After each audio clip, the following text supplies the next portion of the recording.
franchise rights alone will make us rich beyond our wildest dreams. This is an exclusive, baby. It's the Disenfranchised Podcast, that podcast all about those franchises of one, those films that fancy themselves full-fledged franchises before falling flat on their face after the first film. I'm your host, Stephen Foxworthy, and joining us, as always, the Shogun of New Hampshire. You feeling good tonight, Tucker?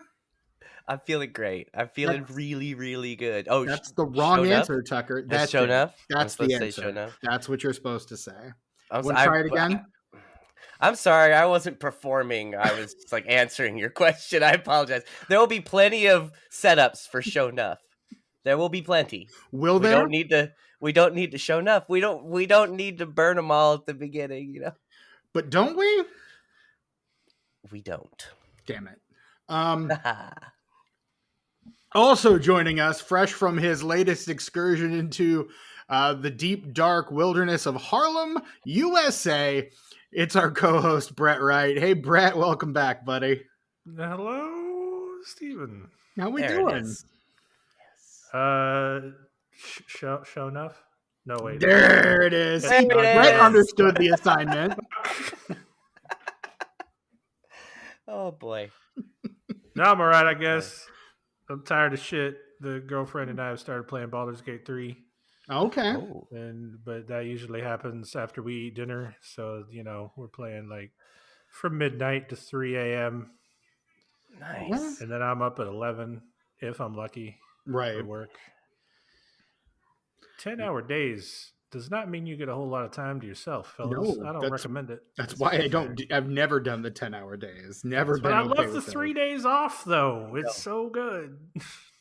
But you end up cramming them full of so much shit, dude. Yeah, I know. And what you really need to be doing is resting from those 10-hour work days. Yeah. Nah, but video games, Steven. Yeah, no, you're right. You're right. But like video games with the lady, it's right. No, you're right. You're right. Living the dream, man. Hey Brett, I just finished Resident Evil 4, dude. Oh hell yeah! I just finished my 6th playthrough. How's yours going? I finished it, and I my first playthrough ever, and I struggled. I didn't struggle, but it's a difficult game, and so in the last merchant, I was like, all right, let me get this rocket launch. I'll go ahead and get it, I guess. I'll get it. I mean, you don't need to get it. You don't need the rocket launcher. The last boss was so easy. It took me nothing, because once you get him in his second form, he's like stuck, and you're just shooting him, and you just have to avoid his little arms. Yeah. Like I speed ran the first form, which looked really hard, and I was like, nope, douche, squished him, and then Ada's all like, oh, here's another one. I'm like, oh, great. That's fantastic. Well, Thank you. It's a Resident Evil game. You have to have somebody off screen toss you a rocket launcher to finish off the boss. Yes. That's how it's supposed to go. And now I'm playing the DLC, what I like to call, I'm Ava Wong, and this is the rest of the story. That's accurate. I know it's called something else, but Separate ways. I was like, I call it the rest of the story with Ava Wong. I have not done that because Phil Harvey. The rest of the story. Yes. Yeah. Yeah, I'm familiar. I just thought Steven would look up for that joke because he understands that one. So I thought that maybe. Oh no, I did. I just don't understand the rest of the context. So that's fine. It's Resident Evil. Yeah. So I figured I'd catch up on my research for one of my other podcasts while you guys were doing that. This has been a sneak peek of a future episode of What Are We Watching? Patreon exclusive show. Join it. Patreon.com/disenfranchpod for $5 a month. All that and much more can be yours. Yeah, be there. Here Tucker and I expound upon Resident Evil 4 because you never played the original? Really quick. You never played the original either? No, I felt betrayed by it. As most people did. That's fair. Yeah, I was that guy. I didn't mean to be. It's just how I felt. Gotcha. So you'll get to hear us discuss Resident Evil 4. Tucker's first experience. My God, I lost count experience. So yeah, go to Patreon. Tune in. Dudes, yeah. And because this is the last Thursday of the Year of the Dragon in the Chinese Zodiac, we have decided to cover what movie, Tucker?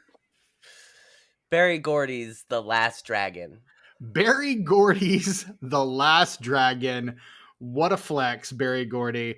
From 1985, little film directed by Michael Schultz, written by Louis Vanosta, and starring Timac, Vanity, Julius Carey, Christopher Murney, Keisha Knight Pulliam is in this thing, Leo O'Brien, Faith Prince, Glenn Eaton, Thomas Ikeda, Jim Moody, the great Mike Starr, Ernie Reyes Jr. is in here. We've got Chaz Palminteri, like blink and you miss him practically, and W.H. William H. Macy himself, Bill Macy. What a cast. Dare I say it, gentlemen, what a picture.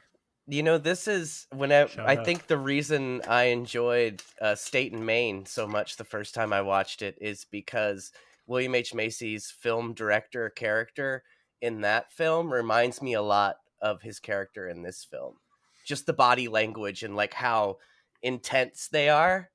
Very similar characters. They could be like the same guy grown into a different person. Had they not cut to the close-up, I would never have known that was Bill Macy. Really? I would never have known. It's so him, though. No, just the voice. Like you wouldn't hear his voice and be like, "Oh, that's William H. Macy." I wasn't based on what I saw, because that's not how I see Bill Macy. He doesn't have like he's got the shock blonde, like bleach blonde hair. He's got the neon tracksuit. Like it's very windbreaker. Very mid 80s. It's ridiculously mid 80s. His costuming in this movie. I was hoping he'd be in more of it. No, just the one scene. He never is. Same with Chaz Palminteri. He's just, one of the gangsters for Christopher Murney's character.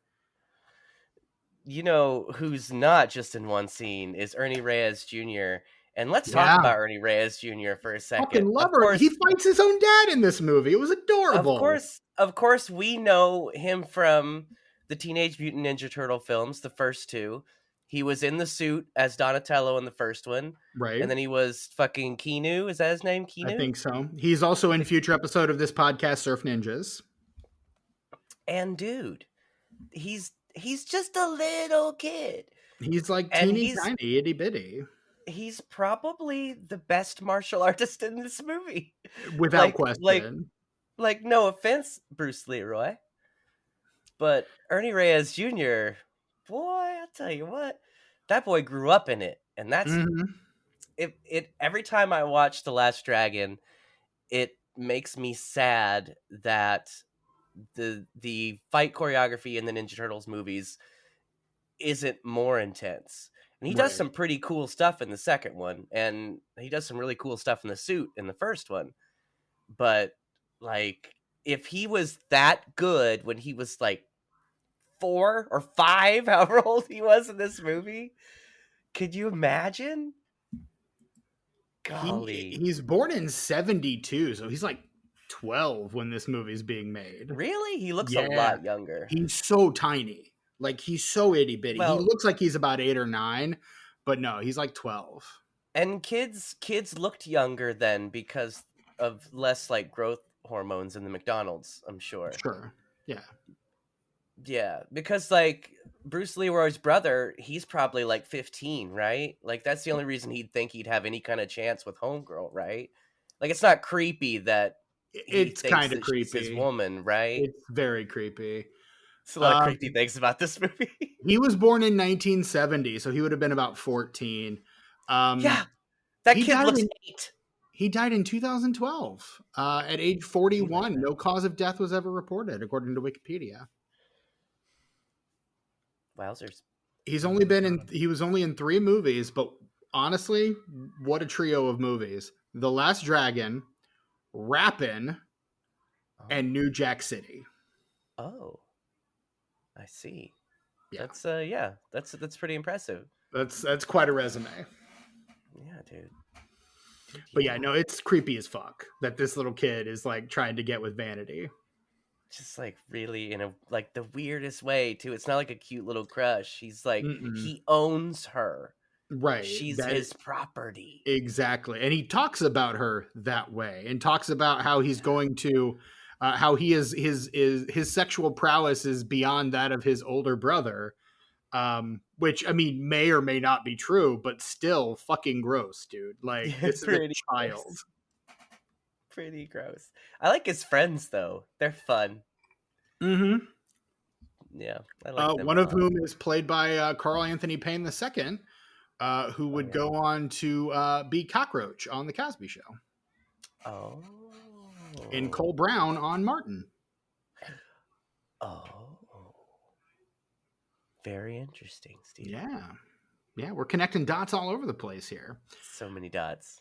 I mean, and this is kind of one of those, like, before they were stars kind of movie. Like, Keisha Knight Pulliam is in this movie on the back of the first season of The Cosby Show, where she played Lil Rudy. Oh, who is she in this? She is the little baby sister with 3 names. That's Rudy? That's Rudy. Yeah. No. Yeah. I believe you. I believe you. I believe you. I recognize her. I can't believe I've never noticed that. Wowzers. Yeah, she gets one close up in this movie, and I'm like, oh, it's little Rudy. Yeah, she's in one scene. Yeah. Yeah, that's it. Just like, one. He calls her Lotus Blossom. The mom calls her Natasha, and the dad calls her Sophia. and the little brother's like, you gotta just pick a name for that child. You're gonna confuse her. That's a sassy boy right there. I gotta tell you. Despite his very the very offensive way that he thinks of a lady, I can't think. What's the word for that? What do they call that? Starts with an M. No, close. Fuck. Damn. I said it before when I was talking about the other stuff I don't ever want to talk about again. But anyway, he's a sassy boy, is what I'm saying. He's always he's never not sassy. Yeah, he is. And it feels kind of terrible to say this, but I think he might be the best actor in the movie. He's certainly the sassiest. Leo O'Brien as Richie Green, and I'm usually not a big fan of child actors, but I think he might be the best part of this movie. I think all the child actors are good in this, even the ones that don't get a lot of screen time. Of course, him being the main one, but right. I think they're all really good. I mean, and we do stan Ernie Reyes Jr. We constantly stan Ernie Reyes Jr. And I'll use that as a segue to say that I enjoy all the performances in this movie, because good or bad, they kind of add to the fabric of this weird ass movie. It is a weird ass movie. I had a really hard time getting a beat on this movie until very near the end of it. I couldn't figure out what this movie was or who it was for. It just it kind of occupied a very bizarre space for me. And I will just say now, I did not grow up with this movie. This was the first time watch for me. I'd never seen this film before. So I kind of went in very blind. So yeah, there was a certain degree of confusion in it for me. But I see. Brett, is this your first time seeing this movie? It is, yes. Oh, wow. Congratulations. Thank you. I mean, this isn't a movie that I would have ever watched. I don't feel like this movie is for me. So I would say, Stephen, that's probably why this is your first time watch too. This movie is not for us. Right. We would not have watched this growing up. There's been no reason to. No. And I mean, I did not grow up. I have a lot of friends, Tucker included, who did grow up with like blaxploitation films and kung fu movies, and that just wasn't part of my lexicon growing up. And it's still not really something that I've dived too deeply into. Those are big blind spots in my film going history. Whatever, it's late. My brain is gone. But yeah, I need to get more into this, and I think if I had more of a background in those, I might get more enjoyment out of this. Well, could I take you on a little trip to my childhood and why films like this I am very familiar with? Whereas I feel like if there hadn't been one singular influence in my childhood, I'd be in the same boat as you guys. Hmm? Yeah, So can when you I do was that? I can. I think I can. Sho'nuff. Sho'nuff.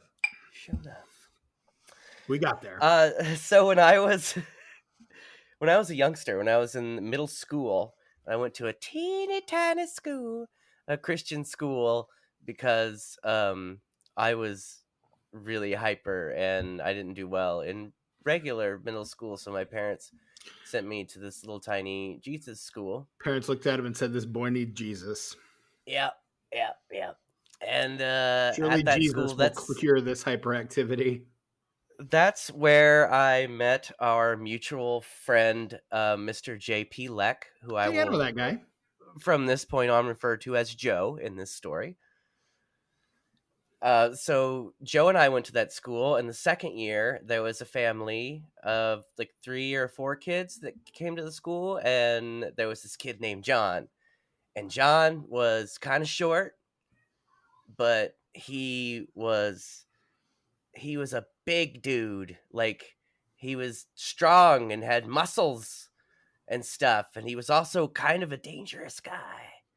But he was also a pretty cool dude. So Joe and I became friends. We all were kind of friends, and actually, he's the one that did the Scream prank Oh on yeah, yeah. Halloween at our I was school. I, I've I thought about asking if that was the guy when you said dangerous. I was like, was this the screen prank guy? But That's the guy who Joe killed as Ghostface. Yeah, in right, the fellowship hall while we all had lunch. It was fantastic. right, yeah.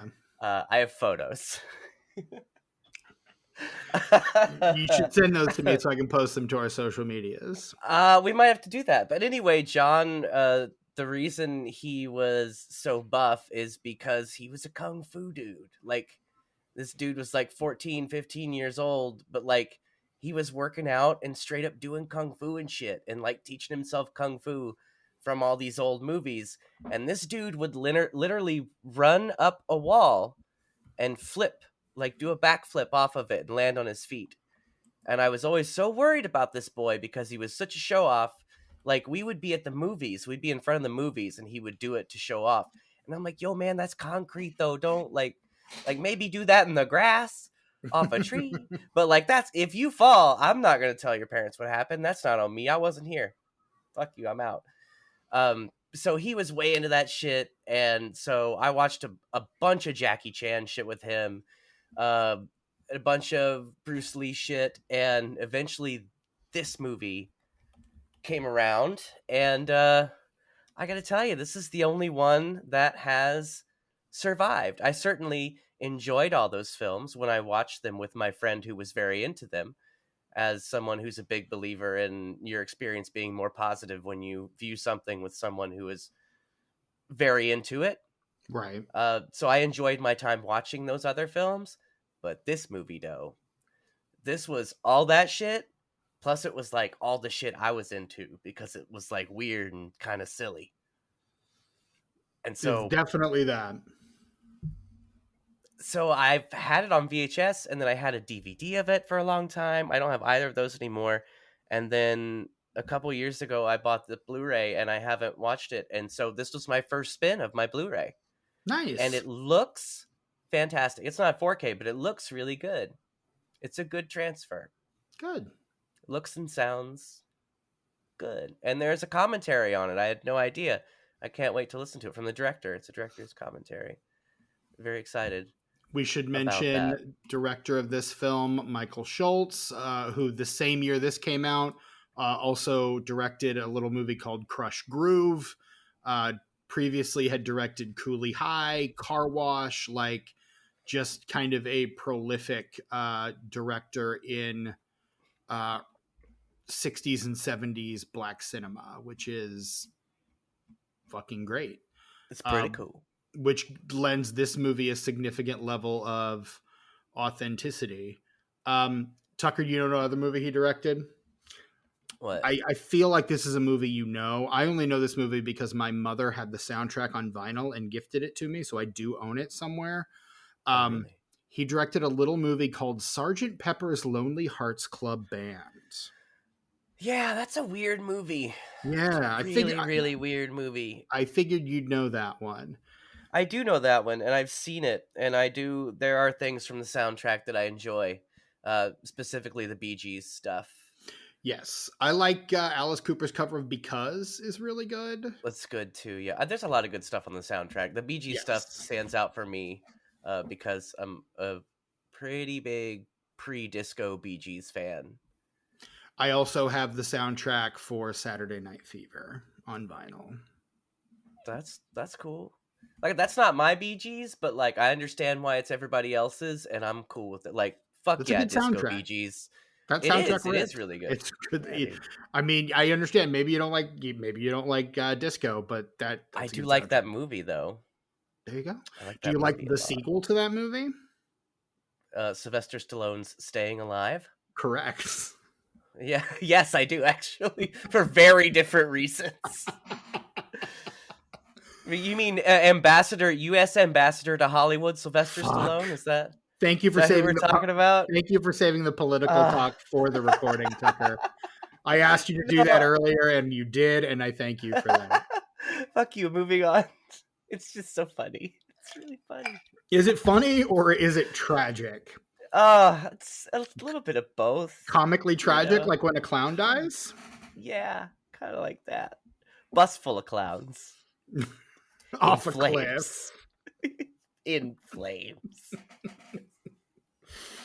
Yeah, dudes. Brett, thoughts on Deaths of Clowns? No. Fantastic. Brett needs his own fucking stupid button. He really does. So he can just hit it. And here's the thing: doesn't matter. I would hit it right now. It wouldn't make it to the final recording. Probably. It wouldn't matter. Yeah. We'd all get a good chuckle out of it, but the audience would never hear it. Yeah. Fucking stupid. There it is. I'll just say it. Whenever you guys want me to, just point at me and I'll say it. Here's the thing. I could just hit the button and you could just say it right afterwards. So I could do this.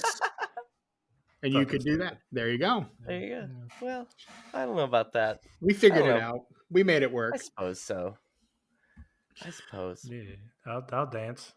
Monkey, I'll dance. Monkey dance. Dude. So I think for me, the weirdest element of this movie is Sho'nuff. Like, bad dude. It's like my favorite part, honestly. He's so rad. Every time I looked at Sho'nuff, I couldn't help but think of Cyrus from The Warriors, future episode of this podcast, The Warriors. And Dirty D from Pootie Tang. Just the way he talked, really. How he's always just yelling. And that was why and just like the theatricality, ostentatiousness of him. Yes. With the big cape and everything, I'm thinking like Cyrus. And every time he walked on screen, I was just like, can you dig it? Even though he does not say that in this movie at all.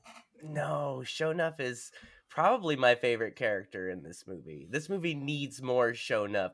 I feel like we could, even though I like the manager guy and the squeaky gal, and you mean Cyndi Lauper and dude from fucking Dumb and Dumber. I like those guys. Yeah, but we could, if they weren't there and that meant more Sho'nuff, I'd be okay with that. It feels like this movie is kind of trying to shove a lot of villains into the mix, and I don't know that it really needs to. I mean, from what I understand, the white guy with money is kind of the one of the stereotypical villains of the blaxploitation genre. So I get why you kind of need that. He's the Dick Lecter. Another shout out to Pootie Tang being very similar to this movie in a lot of ways. Right. Well, and again, I think that the blaxploitation elements in both kind of carry through. Yeah, for sure.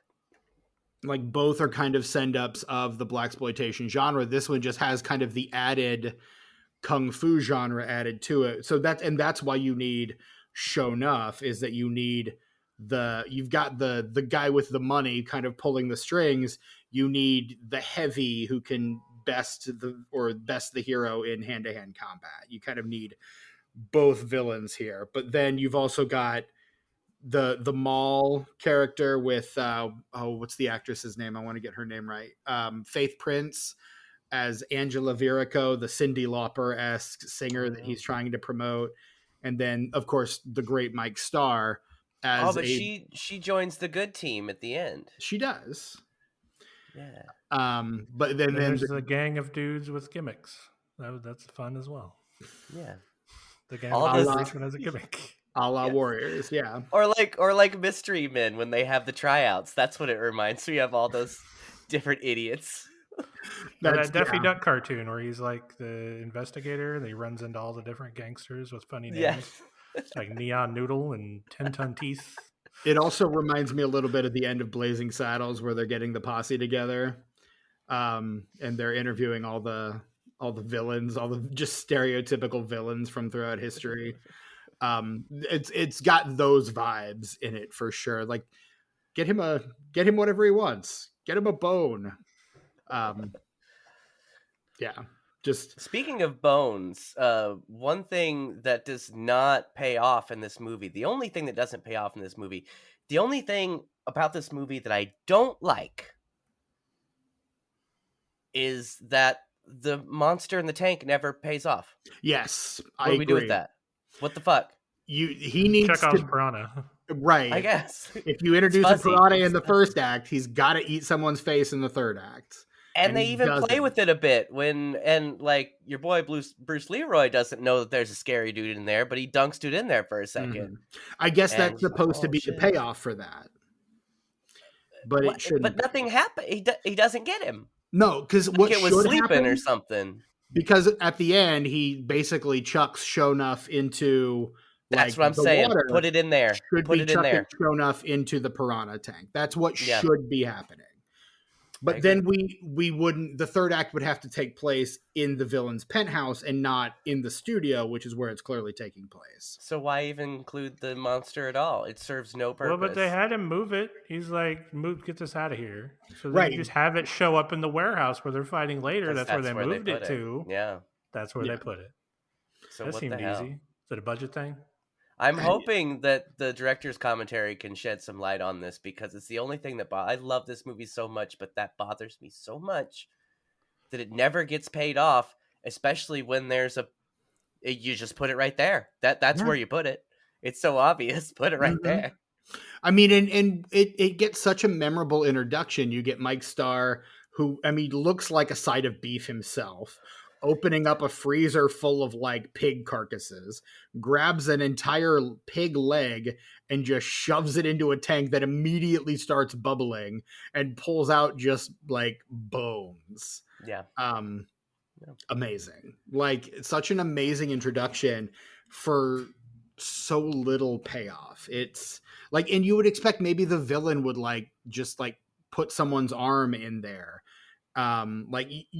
Something like that needs to have more use in this movie. Otherwise, there's no purpose to having it in here at all. I agree. Well, do you think maybe they did pay it off, but it got them an R, and they wanted to keep it PG-13? That's the only thing I could think of.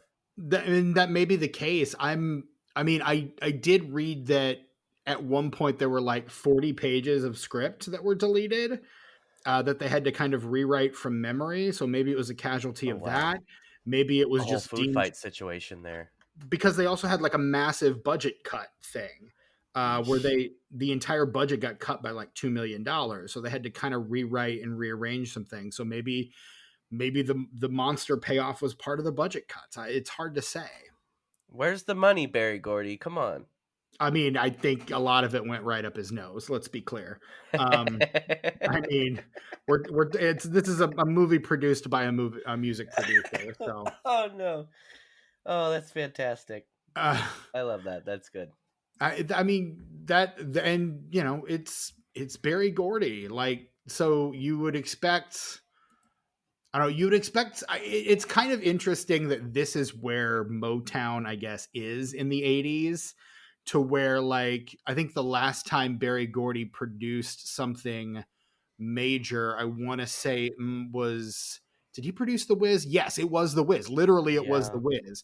And for that, he's an uncredited executive producer. And for that, you get like Michael Jackson and Diana Ross. And like you get these major, Mabel King, Teresa Merritt. You get these huge names in this movie. And then in The Last Dragon, you get... the movie stops dead in its tracks for an El DeBarge music video.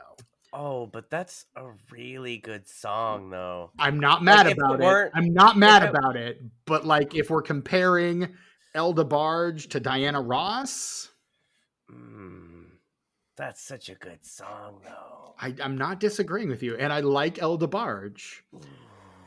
I enjoy El DeBarge. Thanks to El DeBarge, we know who Johnny is because he's the one who dares to ask the question. We wouldn't know if it weren't for him. Who is Johnny? Yeah, dude. And you know, he allows us to feel the beat of the rhythm of the night. We get Rockwell is in the soundtrack.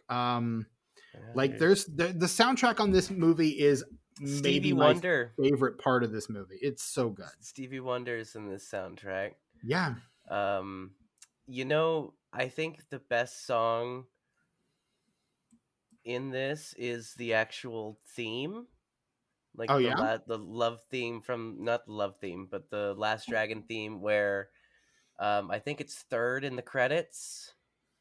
And they play it a couple times in the film. I don't know who does it, though. It's really good. I honestly, a lot of the songs in this movie really suck, except for El DeBarge and the theme song. Charlene's Fire I liked a lot. But they suck in like a fun way. Like not a boring way. What do you mean? The one about the nudie bag, finding the nudie bags? Come on, that one's like 10 out of 10.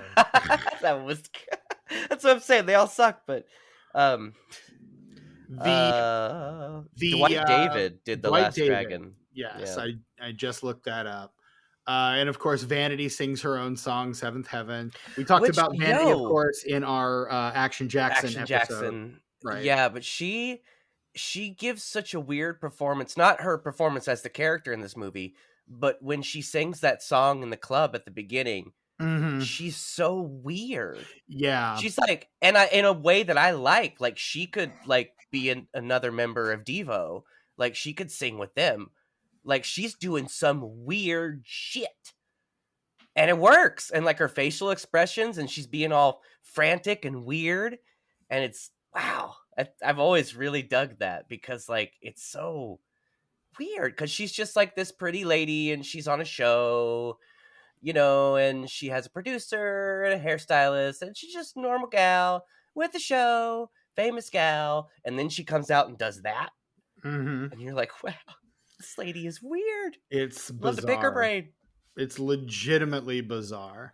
I love it. And again, it's one of those moments that makes me ask the question, like, who is this movie for? What are we doing? What is this movie? What are we doing here? Like, this is such a bizarre object, frankly. Like, yeah. I'm watching that and I'm like, I remember her being a much better actor in Action Jackson. Did she like take classes between then and now? I thought she was fine in this movie. I don't have any problems with her performance. She was all she felt very stilted. Apparently she had been cast in Purple Rain, but like left that movie. Oh no. So she ended up not being in Purple Rain, another movie that would have paired her with another mononym, Prince. And this movie, of course, she's paired with Timac, I think is how you pronounce this gentleman's name. I've never known how to pronounce it. This is his first movie, I think, ever. Probably. Not that he does a lot of other ones, but he's a martial artist. He works. Yeah. He does stuff, but is basically a martial artist who practices whatever the martial art is that he's teaching in the movie. That was like a martial art invented by his like sensei, I guess. Nice. And so he just that's the martial art that he teaches in the movie while wearing the Bruce Lee jumpsuit. Sometimes. I mean, first, he trains in the Bruce Lee jumpsuit. Speaking of his dojo in the movie, it got me to thinking, he likes to lock people into places. It's like something. Now, like if you do it once, that's not good. But if you do it 2 times in an hour and 40 minutes, somebody that you know and care about, you just stick them in a space and lock them in. Yeah. So they can't leave. Bruce Leroy, I'm starting to question your methods, bud. Yeah. You're a good dude. You're a good dude. You just got to think about some of this shit and how it looks. You know what I mean? I don't really think he's thinking about it, but yeah. Twice. Golly. Does it to his student and his brother. Two of his charges that he is responsible for, and apparently the only way he can keep them safe is to lock them away. And Homeboy's afraid of the dark too. Oh. There are moments when I wonder what this character's like mental acuity level is, because I'm worried about like when Vanity kissing him at the end of the movie. I'm like, should you be doing that? Because I don't know if this man is matured past the age of 10. I think that if we looked at this through a modern lens, I don't think that he's mentally deficient, but you could say he might be on the spectrum somewhere. Yeah, I was gonna say, dude is autistic as hell.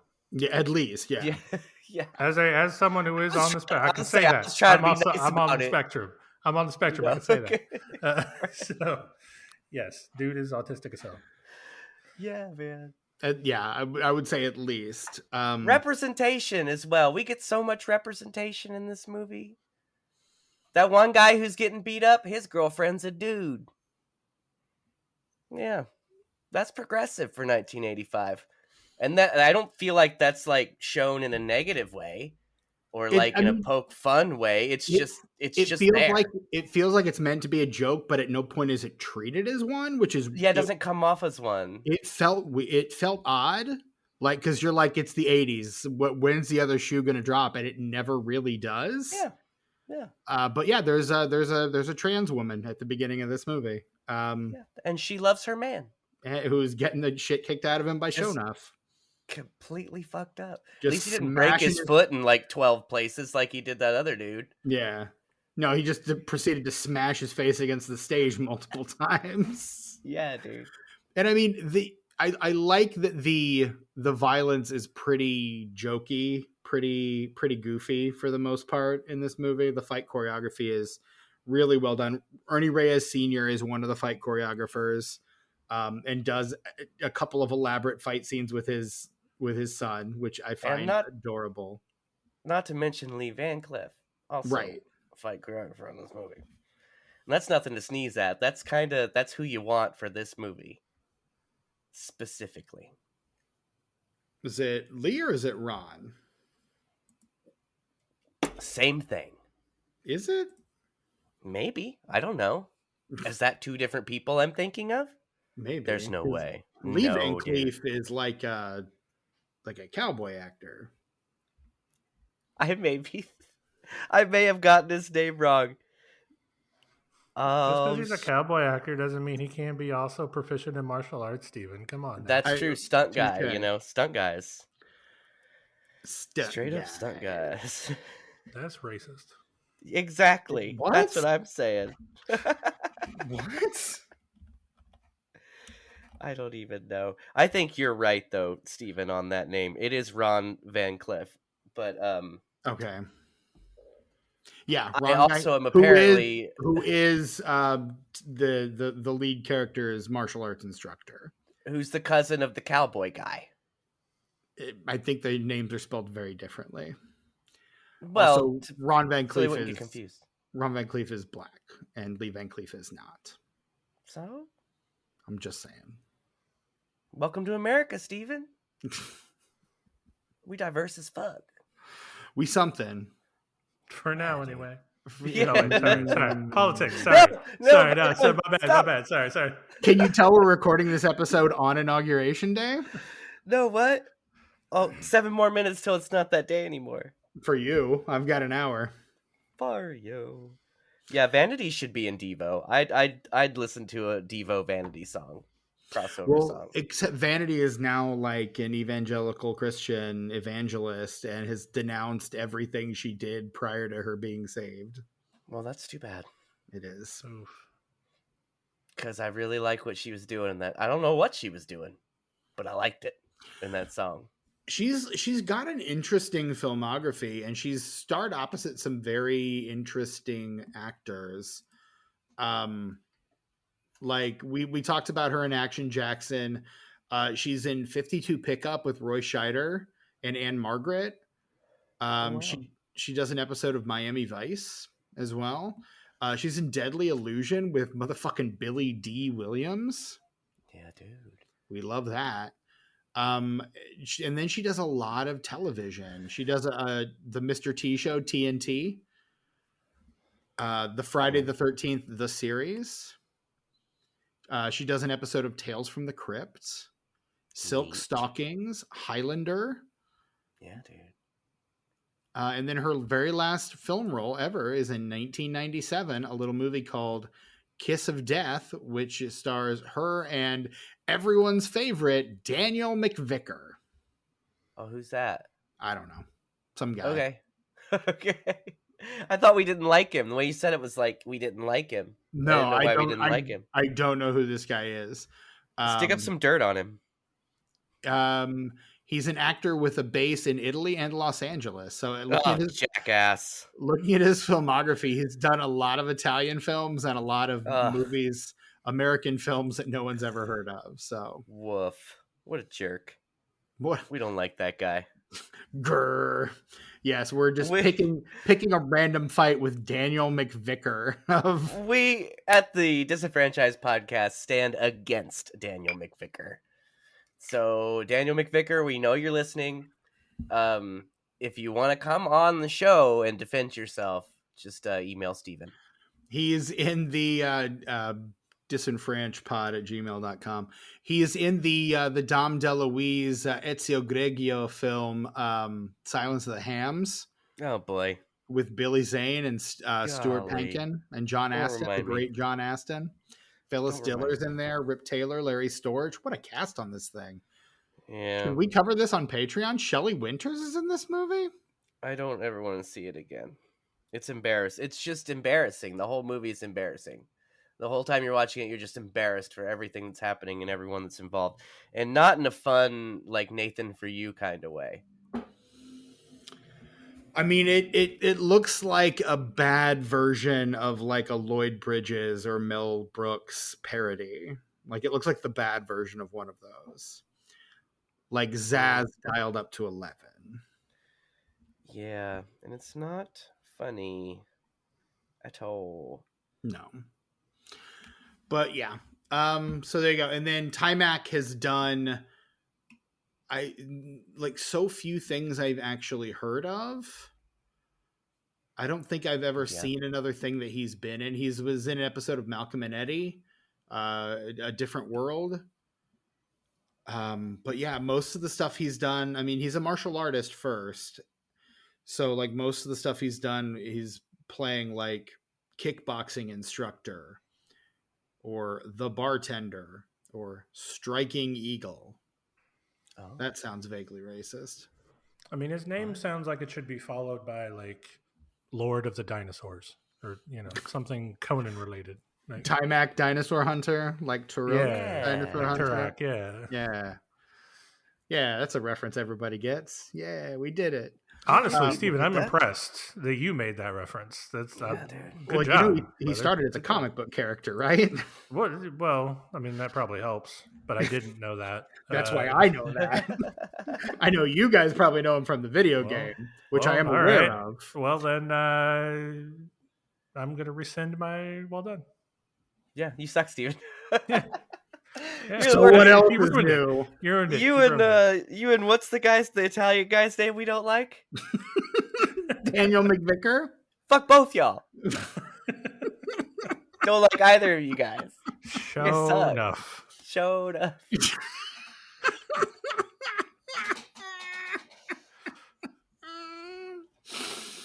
Oh God. We have fun. I'm so glad we're friends, because if we weren't friends, that would just be mean. Just because I'm here.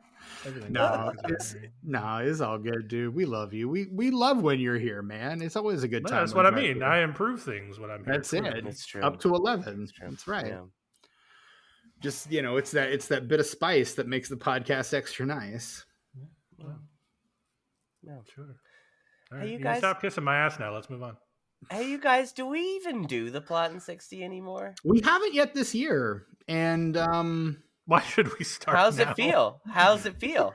I'm kind of okay with it. Me too.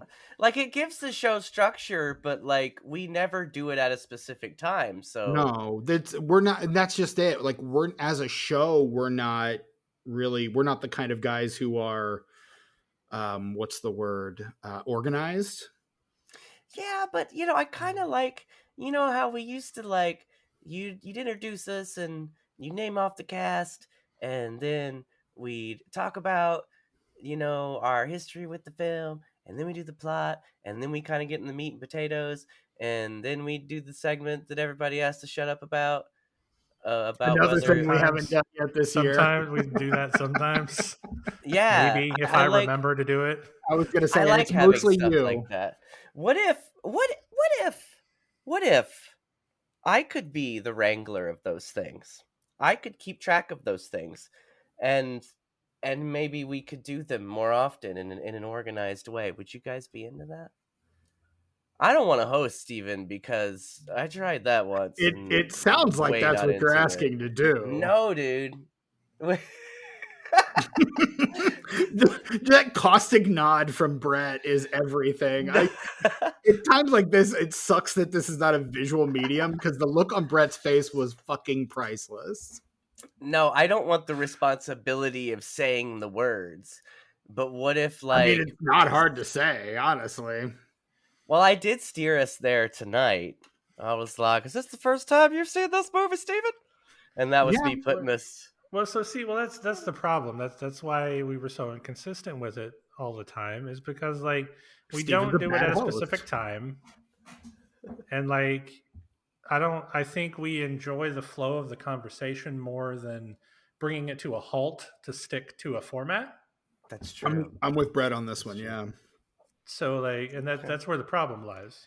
Because So that's you're why saying when I would remind us to do the plot, it was always when there was a lull in the conversation. That could be an hour in, that could be 20 minutes in. You don't know. And there's never been a consistent time for that. I mean, maybe early on when we were kind of finding our feet and very regimented, but now it's the conversation is the thing, and it's the organic nature of the conversation that we theoretically we should be explaining the plot before we talk about anything related to the movie. Right. That's true. So, Yeah. Good band meeting, you guys. Should we do the plot? No? Look, I'm all for skipping it this time and then polling the audience. What do you guys like to see? There we go. Yeah. Do you like the plot? Do you want us to keep doing it? Please let us know. Let us know over at patreon.com/disenfranchpod, where you can join for absolutely free and join the official conversation of the Disenfranchised podcast. We're going to post this entire episode free behind that free paywall. You don't comment, do all that just work. Drop the comment. Let us know in the comments. Find us on social media. You probably already have that. You don't got to join the Patreon if you don't want to. Let's be honest. I'm abandoning most of the social medias outside of Blue Sky. So just find us in Blue you Sky. can join for free. Yeah. You don't have to pay. It don't cost no money. And you can talk to us, and you can be a part of the poll, man. Well, we could actually post a free poll on Patreon, Tucker. Yeah, do that. Everybody. Post a poll. That was the plan. Do you want us to have a format? The poll will be: do you want us to have a format? And then list all the different things. Or should we be? It's just a podcast where we talk about movie, but the fun thing is we just kind of talk amongst ourselves for most of the time. like so many other podcasts were hosted by 3 millennial white guys with glasses. Yeah, look, we're the stereotype. We get it. Okay. We understand. You can stop your jokes. We've heard them all. We've made half of them. Let's be clear. We've made half of them ourselves. Yeah. And look, we still have stuff that differentiates us. We do the box office at the end. That's a thing. Every movie podcast does that. Shut up. We got look. No other podcast has a video game corner. That's true. And how many movie podcasts have an occasional Brett? Right. Like how many podcasts have that? Well, just one, because he's on this podcast. Fucking A, just one. That is Brett. I mean, look, occasional Brett is our competitive advantage. I don't know about that. Like Woody Harrelson, on the Ted Danson podcast, right? And Woody Harrelson sometimes. Right. And occasionally. Brett. Sure. I mean, look, I don't want to get a big head about this. All right, you guys, like it's fine. Well, dude, we gotta pump you up so you join us more often. Well, yeah. I mean, look, I'm trying. I know. Probably. And we've been trying to make a more of an effort to try to schedule these things on nights when you're available. Because for so long the recording night has just by default been a night when you're not available. That's true. So we're trying to, make more of a concerted effort to get you in on these because we like having you here. You're our friend. You're the OG. You're the one who convinced me to start this thing. You're the one who's like, we should do a podcast. And I was like, well, I've got an idea. Sure. So, I mean, there was a time. This is our baby. It is. Yeah. And look, fans have told me that they wish I was around more. Yeah. So, and they're not the only ones. I know. You are a valuable voice on this podcast, and we love having you here. Well, I appreciate that, man. This is getting awkward now. Like people are listening. So. You suck, Brett. Woo! Is that better? Tucker. Thank you, Tucker. Hey, no problem. Yeah, fuck you, me, and Daniel McVicker. Yes, all three of you motherfuckers. Sho'nuff. I think one of my favorite jokes in the movie is when he comes in and asks the question and someone yells "Sho'nuff" and he's just like, ugh. Like he's like that one was not call and response. He was actually saying it too. Right. And just like Sho'nuff and he's like, yes, like, because Bruce Leroy, Mr. Green, Daddy Green. He says, "Who are you?" And he says, "Who am I?" Sho'nuff. His face. He's so annoyed. What else has Julius Carey done? That's what I want to know. Everything. He's busy. He's a busy boy. He's all over the place. He's in 27 episodes of The Adventures of Briscoe County Jr. Fucking love that. That's where I recognize him from. Yeah, dude. That's a really good show. He's in the DJ Qualls film The New Guy. Cool. All right. Cool. I dig that movie. Yeah. Let me see. Early 2000s. Does a few episodes of Boy Meets World. Episode of Diagnosis Murder. Ooh, Dick Van 13 episodes of Two Guys, a Girl, and a Pizza Place in this economy. Tuesdays at 8 on ABC. Well, that's why they lost the Pizza Place after a while. Right, it's true. Well, Daddy Green was in competition with them, so move your feet to Daddy Green's Pizza. 40 episodes of something called Dr. Doctor. Oh, yeah. Also does an episode of A Different World. I got a bad case of loving you. Oh, I love you too. It happens to everybody. I mean, he works. Man works. Yeah, dude. You're right. But it's a lot of TV stuff. Like not a lot of big film roles.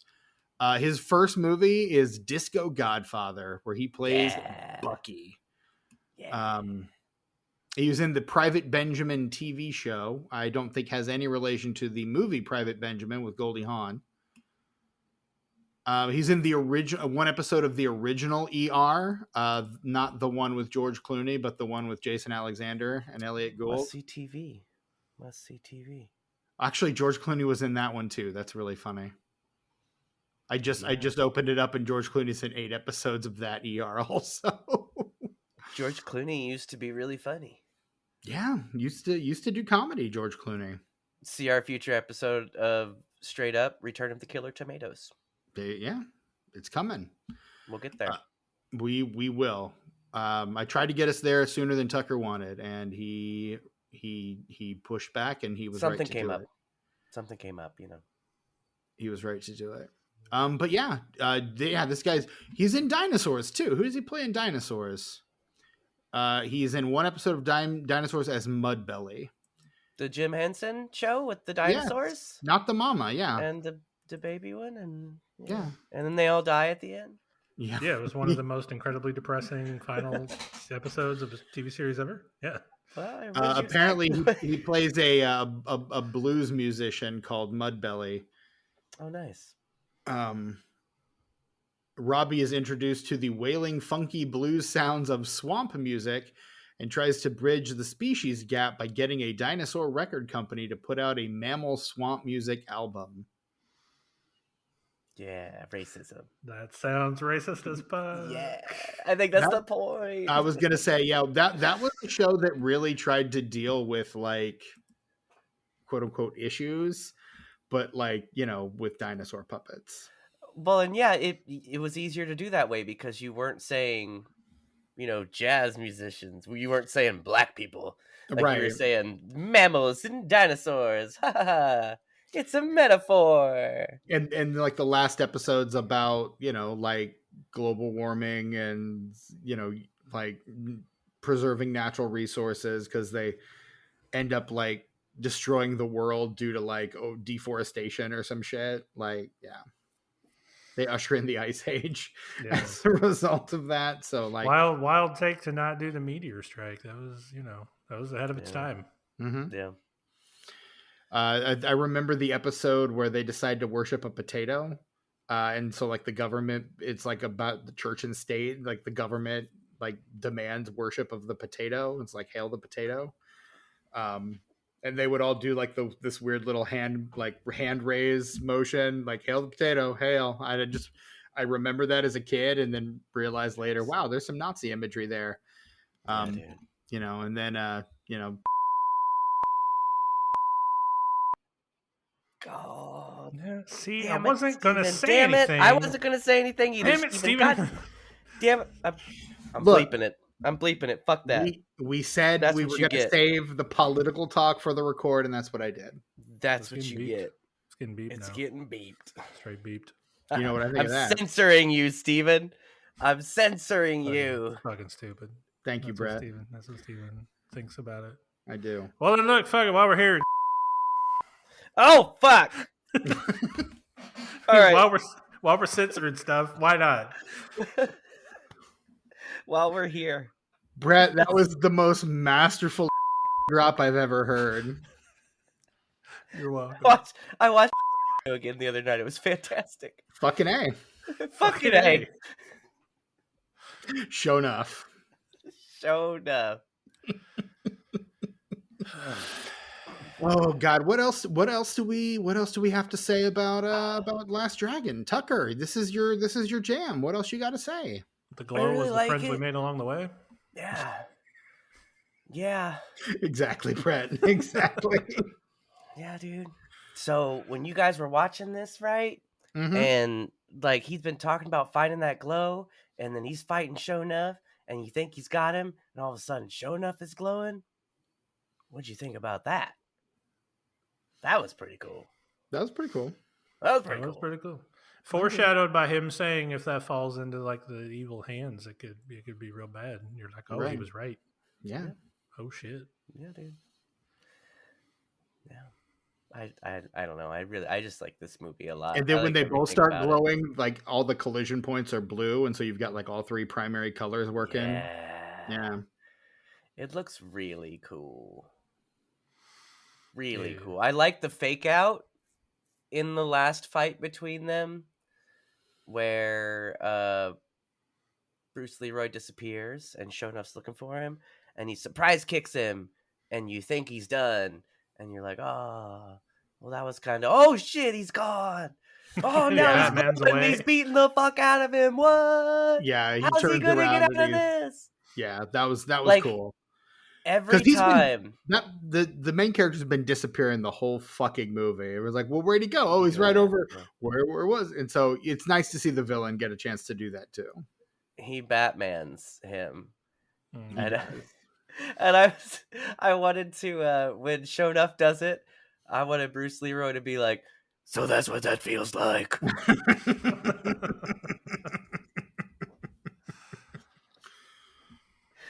Oh, fantastic. No one cared who I was until I put on the mask. Yeah, dude. Dudes, yeah. Dudes, yeah. What a So what yeah, a that's what a film, you guys. When you guys were watching this, were you like, "Oh, Tucker likes this movie"? I mean, it does. I mean, you No, had yeah. mentioned your love for it previously, but this Oh, absolutely reads did as I? a Tucker Damn. movie. Yeah. Yeah, Good. no, I mean the Pootie Tang vibes it was giving off. Oh is, yeah. Understandably so. I mean, Pootie Tang is inspired by these kinds of movies, so of course it was giving off Pootie Tang vibes. But you know, it then in turn gave off Tucker vibes, and you know, I mean, this movie even has a belt buckle in it, so That's true. it does.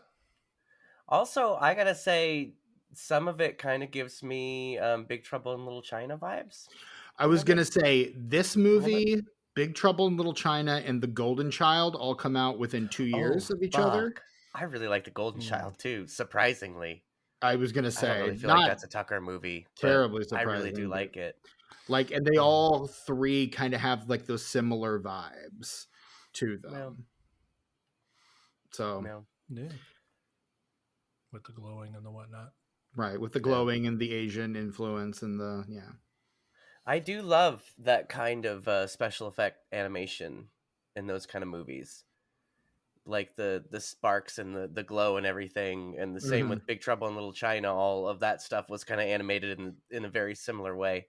Yeah, and I always think that gives a film a certain kind of feel, and I think that's why the three films that you mentioned are a great little pod of movies, because they all have that same. Well, you just said it. I don't know why I'm repeating exactly what you just said, Steven, but they feel the same.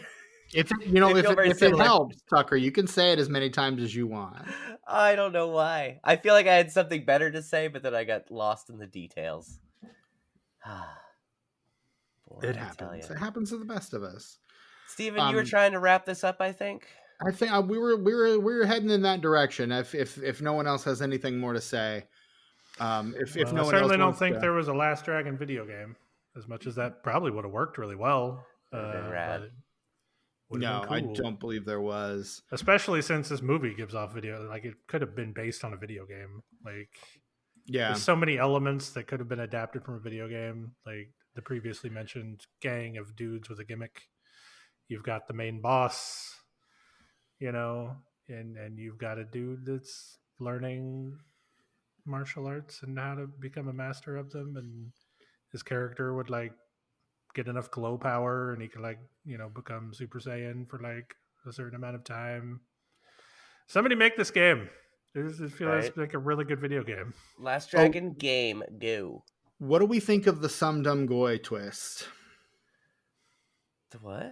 I mean, that name made me laugh. Oh, that there's no master. It's right. And then I was like, is this movie a comedy? Because that name is hilarious. It's one of those like so on the nose that I was just kind of rolling my eyes as soon as they said it. I'm like, really movie? Is that what we're doing? But I think his sensei is unnecessarily mean to him. Yeah. I think everyone's kind of unnecessarily mean to him. Like he's a simple everybody. dude. Everybody's kind of an asshole in this movie. Yeah.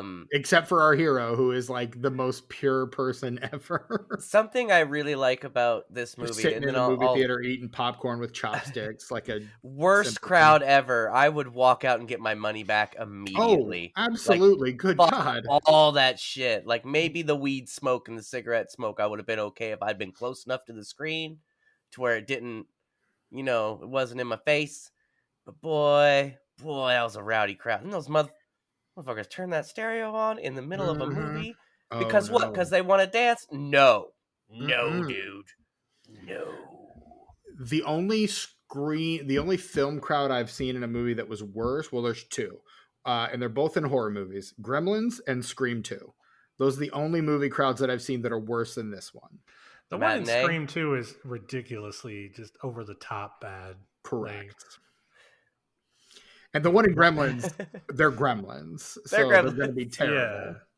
Yeah. Until Hulk Hogan shows up anyway. Right. Well, yeah. But the audience in the movie theater, terrible. God, what an awful.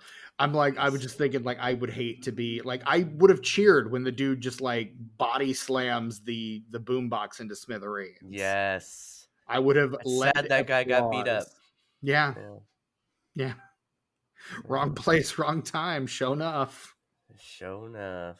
No, but what I really like about this film is that the villains are just fucking evil. Like Mhm. for no reason. And like Right. I appreciate modern films that explore the complexities of humanity and humanizing villains so that you can hate what they're doing but you can sympathize with them. I Right. think that's a very powerful thing and I love that. But I also love it when the bad guys are just fucking bad. And Sho'nuff is just bad, dude. Like Yeah. he's nothing else. He's just a bad motherfucker. And the manager guy with the piranhas, just a complete fucking asshole for no reason. He's just a bad dude. Sometimes you just want a villain who will say evil will always triumph because good is dumb. Yeah. Sometimes it's this you have to have it in a certain kind of movie, and this is the one. This is. I don't want a definitely the complex kind of villain in this at all. No. Kill this movie. Yeah, but like, why does the big bad have to be like an arcade game, like Empire guy? Like, come on now. I don't know, because he's a bad dude. I was gonna say he's like he strikes me more as like the guy who sells the gambling machines, because the machines that he's selling are pretty much just pumping out his girlfriend's crappy music videos, honestly. I mean, maybe, but he does give like all of the backup dancers a bunch of quarters. Yeah, it's true. But I think he's just like a get rich, like any scheme to get rich. And I think she calls him out, like the girlfriend calls him out on it. She's like, I'm only interesting to you so long as I can make you money. Like, you don't really care about me. She goes, you brought in Rock because he was going to be a great boxer and a great fighter and make you a lot of money until he lost. Like, so he feels like he's after the next big thing. So video games are probably for him at least the next big thing. That's my guess. Yeah, dude. That makes sense. It's not the video game's fault; it's his fault. Exactly. Well, he's not a gamer. No. I don't think. He's a mogul or a wannabe mogul. Bad dude. And what are those like? There's doors in his wall that looked like the doors that you keep the bodies in the morgue. Did you notice that? What's that about? I mean, that's where he keeps the bodies. I don't think they're. No, you feed them to the piranhas. And I'm only saying piranhas because you said piranhas, Steve. And I've seen this movie so many times, and I've always been very sure that it is a monster in there, like not something that we've ever seen, and not something we ever get to see. Because at one point you see a bit of it, and it's furry. A little bit of it comes to the top, and it swims down. I don't know what kind of creature it is. I don't think it's piranhas. I've always been under the impression. I think on IMDb, I think is where. Well, whoever said that, I don't know if that's true or not, but I've always seen it as a monster because he says like, "Get that thing out of here." I mean, I said piranhas earlier because I assumed it was piranhas, because every time you see a tank that immediately strips meat off a bone, it's piranhas. Well, it's just this kind of movie. I would expect it to be some kind of weird little gremlin or something in there, some scary monster. And that's why I've always been so mad that there's no payoff, because that's what I mean when I say that. I want to see this motherfucker. I want to know what this is in this tank. How deep does the supernatural rabbit hole go in this universe? You know? Yeah. Well, I mean, a lot of these movies, and I can't speak to Golden Child because I haven't seen it in too long, but I know Big Trouble in Little China has like the weird monster things in it too. So like it wouldn't be that much of a stretch for this movie to have a weird monster thing as part of it. Yeah. I always wanted. That's what's so disappointing about not getting a payoff on that, is you never get to see what's in there. And I've always been very, very curious. Very curious. Well, hopefully the director's commentary reveals some I hope so too. I would at least like to know if I'm right or if I've always misread it and it's supposed to be a tank of piranhas. Because now that you say that, I'm like, am I reading this wrong? Am I not understanding this? And that's possible because that, like, I'm right most of the time, but not all the time. Pretty I much do all the wanna- time, but not all the time. Before we move on to the closing, I do want to talk about some of the other actors considered for some of the major roles, at least for Leroy and Sho'nuff. For Leroy, Mario Van Peebles, Wesley Snipes, and Lawrence Fishburne were all either considered or auditioned. Denzel Washington apparently auditioned for both Leroy and Sho'nuff. I could see him as Sho'nuff. And That'd then be wild.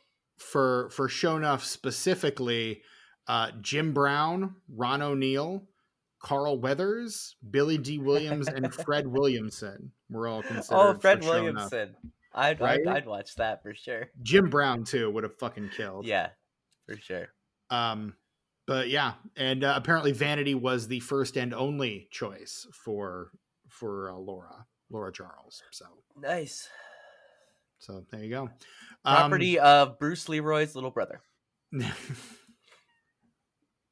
Fuck that little kid, man. He can sit in the trash can, man. You can't.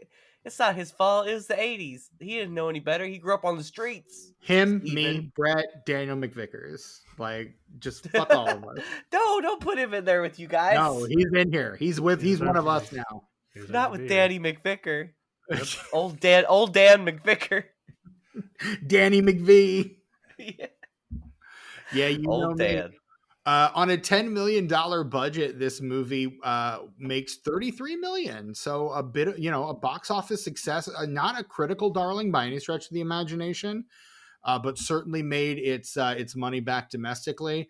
$750 in the international box office. That's nice. $750.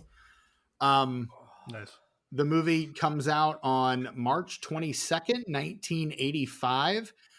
It is the same weekend as a little movie called Friday the 13th, Part 5, A New Beginning. That's the one without Jason. Oh, boy, Roy. Oh, Roy. Oh, Damn. Roy. They were up to Part 5 by 85 already? Jesus Christ. Yeah, they were doing one a year from 80. No. Like from 1980, they were doing, it starts in 1980, and they just cranked out one a year for like almost a decade. That's true. Also opening this week at number 2, Porky's Revenge, another sequel. Oh boy. In third place, up from 22, so it was staggering the release. Opened in significantly more. It went from 5 theaters to 800 theaters. That's why. The Eric Stoltz share film Mask. Oh, Mask. You Mask. guys, have you seen Mask? It's been a long time. Long time, yeah. That's really good. My mom. It's been a really long likes time that since movie. I rock and rolled. Yeah. Last Dragon opens in 4th place. Nice. To $5.3 million on its way to 32. This is in March 22nd. Huh. And so this March will be its 40th anniversary. My Blu-ray's 35th anniversary. Maybe they'll do a 4K. I'd buy that. There you go. Well, you And guys in want my 5th Blu-ray? place, a movie I have never seen or heard of before called Baby, Secret of the Lost Legend. The fuck? I haven't even heard of that. Yeah, I don't know what weird. this is. It looks like maybe a dinosaur movie based on the poster. Fuck. I'm gonna Google this shit real quick. Bear with me one moment while I Google. I shan't bear with you. This is, how could I not? And it's in number 6, you say? Number 5. Number 5. Paleontologist Susan Matthews and her husband George Loomis discover a mother and baby brontosaurus in Africa and try to protect them from Dr. Eric Kiviat, the leader of a group of hunters intent on capturing the dinosaurs. And this is live action? This is a live action film. What the fuck is this called, Steven? Baby It's what? called Baby. Babies. Babies what? Secret of the Lost Legend. Someone's playing the trailer. Baby, Secret of the Last Legend. Oh no, I'm playing. You're the playing trailer. the trailer, dingus. Is it Let that mark Baby the or us. Babies? It's Baby, Baby, Secret of the Lost Legend from 1985, featuring performances by William Catt, Whoa. Sean Young, Whoa. and Patrick McGowan. I like William Catt. Also, Hugh Corshi, Julian Fellows. Like, it's got a good cast. Whoa, Directed it looks by really Bill racist Norton. though. There's like island people. I think it's kind of racist. Whoa, Probably. look at that though. Whoa, that dinosaur looks terrible. I have to see this. There you Whoa. You guys, this might become a straight up. go. What? This looks so stupid. There you go. And then rounding out the top 10, we have in its 16th week, down from number 1 the week before, is Beverly Hills Cop. Oh, I like Yeah, that movie. Dropped The like number- a stone. Jesus. The number 1 movie of the previous year. Yeah. It's made $191 million so far. Okay, that tracks more. Yeah. now then. The fact that it was still at number 1 at within context, much better 15. performance. Yes. Hey, you guys see that new one? The new one on Netflix, Axel I have Foley, not. Axel F. No. Axel F. no. Boy, it was real good. It was real good. I was need surprised to rewatch because them all. I thought I was you don't need to watch the third one. But I'm gonna. You know me. No, don't, bro, Steven, don't. We'll knock you out while it's on. We'll bonk around your head. I've seen it before. I know what it is. But Axel F is really good, and you guys should watch it because I was really surprised how well they handled the kind of legacy sequelness of it all. Mhm. Like there were definitely references, but they weren't slapping you in the face with it. It was more just like contextual and part of the plot. Really, it was a lot more subtle, and then being like, "Hey, look, it's the thing we said." Or remember that thing in the first movie? I'm gonna stick a banana in this guy's tailpipe. Ha! But does Bronson Pinchot come back? Yes, he is back, and it's Wild. not corny at all. Like it feels right. It doesn't As feel Serge, forced. does he play the same character? Serge? Yes, Aquel. Yes, with his unrecognizable accent of no origin. Yeah. Like Catherine O'Hara on Schitt's Creek. Schitt's Creek, yeah. In 7th place, Witness. Harrison Ford in Witness. Oh, that's a good movie, you guys. What if there was a witness? But he's with the Amish people. Right.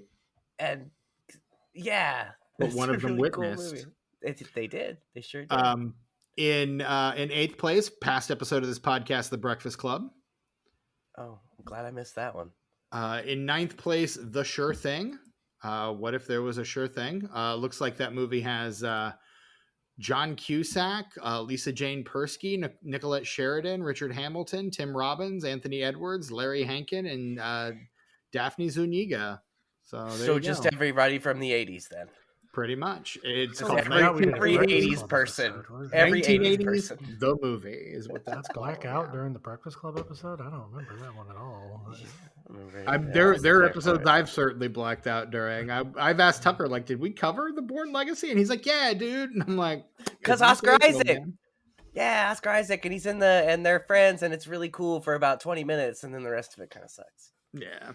I've completely memory hold that one. And then in 10th place, The Killing Fields. What if there were killing fields? Neat. I just think it's neat. The tomatometer score for The Last Dragon is 61%.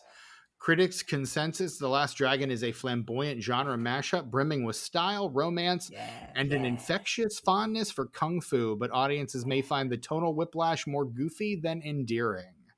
What? Sho'nuff. Nonsense. Sho'nuff.